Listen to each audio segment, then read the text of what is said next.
بسم اللہ الرحمن الرحیم۔ السلام علیکم۔ تمام تعریف اس اللہ کے لیے جس کے قبضہ قدرتیں پوری کائنات ہے، اور کروڑوں درود و سلام خاتم النبیین صلی اللہ علیہ وآلہ وسلم پر۔ ہم لوگ ابھی ملک میں کچھ دنوں سے القادری یونیورسٹی کا نام سن رہے ہیں، اور سب سے پہلے کہ ہمارے ملک میں اس وقت انٹرنیشنل لیول کی 2 اسلامی یونیورسٹیاں ہیں۔ پہلے نمبر پر ہے اسلامیہ یونیورسٹی جو اسلام آباد میں ہے، جو صدر جنرل ضیاء الحق نے بنائی تھی، اور جس کے اندر اسلامی لا پڑھایا جاتا ہے۔ وہاں سے وکلاء جو ہے نا وہ لا پڑھ کے نکلتے ہیں، اور ہمارے ملک میں وہی لا جو اسلامی شرعی عدالتوں میں چلتا ہے وہی چلتا ہے، وہیں سے نکل کے چلتا ہے۔ یہ بہت بڑا کام کیا تھا ضیاء الحق صاحب نے۔ پھر اس کے ساتھ جو ہوا وہ سب جانتے ہیں۔ پھر ابھی جو بنی ہے عمران خان صاحب نے بنائی ہے وہ ہے القادری یونیورسٹی۔ القادری یونیورسٹی کی شروعات کیسے ہوئی؟ جیسے ہمارے ملک میں نا چھوٹے بچوں کے ساتھ ریپ وغیرہ والے کیس آ رہے تھے، تو ان چیزوں کو دیکھتے ہوئے عمران خان صاحب نے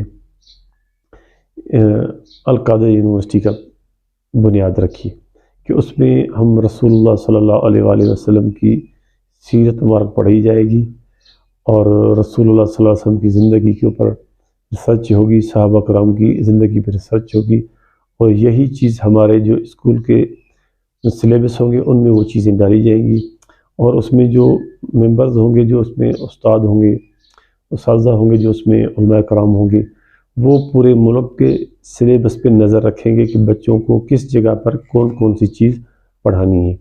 اور خاص طور پہ انہوں نے یہ نظر رکھنی ہے کہ مغربی کلچر سے ہمارا معاشرہ، ہماری نوجوان نسل متاثر تو نہیں ہو رہی، اگر ہو رہی ہے تو اس کو کس طرح سے روکنا ہے۔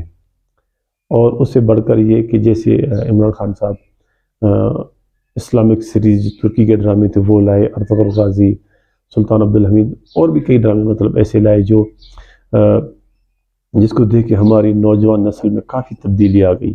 پہلے تو وہ انڈین ڈرامے موویز وغیرہ دیکھتے تھے، ابھی ہر ایک اسٹیٹس پہ یا کسی بھی سوشل میڈیا پہ زیادہ تر یہی ٹرینڈنگ میں ہوتے ہیں۔ یہ ترکی کے ڈرامے دکھانے کا مقصد، اور القادری یونیورسٹی کے اندر جو ایک اتھارٹی ہے رحمت للعالمین، اس کا بنانے کا مقصد یہی ہے کہ ہماری نوجوان نسل کو کس طرح مغربی کلچر سے بچایا جائے، اور کس جگہ پر کون سی چیز پڑھانی ہے تاکہ ہماری نوجوان نسل مغربی کلچر سے بچ سکے، اور ہمارا جو معاشرہ جو ابھی پستی کی طرف جا رہا ہے، گندگی کی طرف جا رہا ہے، اس کو کس طرح روکا جائے، اور ان کو ذہن میں کیسے بدلاؤ لایا جائے، اور رسول اللہ صلی اللہ علیہ وآلہ وسلم کی سیرت ان کی زندگی میں کہاں اور کس طرح لائی جائے۔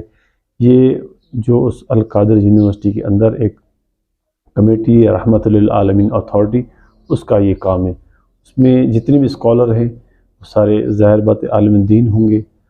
اس کمیٹی کا مقصد ہوگا کہ کس طرح رسول اللہ صلی اللہ علیہ وآلہ وسلم کی سیرت مبارک پر ہماری نوجوان نسل کو چلایا جائے، تاکہ جو ہمارے ملک معاشرے کے اندر جو گندگی ہے اس کو کس طرح ختم کیا جائے۔ تو امید کرتا ہوں کہ آپ کو آج کی ویڈیو پسند آئی ہوگی، اور اچھی بات کو شیئر کرنا یہ بھی صدقہ جاری ہے، اور بری باتوں کو کبھی شیئر نہ کیا کریں، کیونکہ یہ ہمارے اعمال نامے لکھی جاتی ہے۔